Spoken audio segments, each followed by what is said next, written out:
In particular, we've had the opportunity to talk about the situation in Gaza and the intolerable situation, including images of starvation.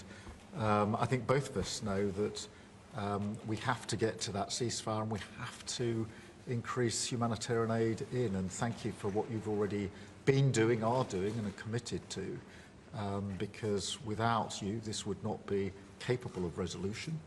And I think that if we can work not just on the pressing issues of the ceasefire, but also on this issue of getting humanitarian aid in at volume, at speed, and then we've discussed a plan for what then happens afterwards, I think we can do our very best to alleviate what is an awful situation at the moment. So thank you very much for the discussion we've had so far and the discussion we're about to continue on that really important issue. But it's fantastic to be here. Thank you for your hospitality and to see this amazing golf course.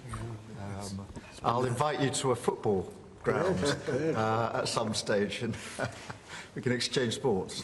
It's been great being with you, and thank you very much, Mr. Prime Minister. And you've done a fantastic job with regard to the trade deal. You know, they wanted a trade deal here for years, many years, through many different terms of different people, and you got it done. So I want to congratulate you on that, and it's a great deal for both. It brings unity. We didn't need unity, but it brings us even closer together. I think it's good for both parties. We also discussed, obviously, Gaza, and I think before we get to phase 2, which is, you know, what's going to happen afterwards, we want to get the children fed. We made a contribution a week ago of $60 million, all going into food.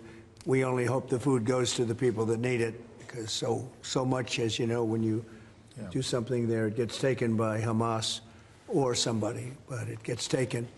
But and we're prepared to help. You know, we want to help. It's a terrible situation. The whole thing is terrible. It's been bad for many years. But it's great to hear you feel the same way that I do. We have to help on a humanitarian basis before we do anything. We have to get the kids fed. So we've been sending in a lot of food. A lot of the food that's been going there has been sent by the United States.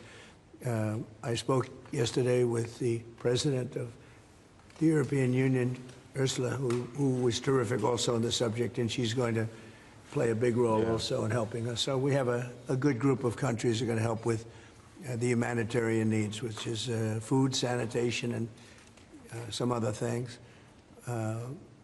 It's very difficult to deal with Hamas, as I said. You know, we got a tremendous amount of hostages out, but it would take place in drips and drabs. You'd get 10, you get 5, you get 2, you'd get 10, 12. We get 12 one time. Many of them would come to the White House, and they were so thankful. But I always said, when you get down to the final 10 or 20, you're not going to be able to make a deal with these people because they use them as a shield. And when they give them up, they no longer have a shield. And the people of Israel feel so strongly about the hostages. Some people would take a different view, but they feel so strongly about the hostages. So that's an ongoing process. Hamas has become very difficult to deal with in the last couple of days because they don't want to give up these last 20. Because they think as long as we have them, they have protection. But I don't think it can work that way. So I'm speaking to Bibi Netanyahu, and we are coming up with various plans. We're going to say it's a very difficult situation. If they didn't have the hostages, things would go very quickly. But they do, and we know where they have.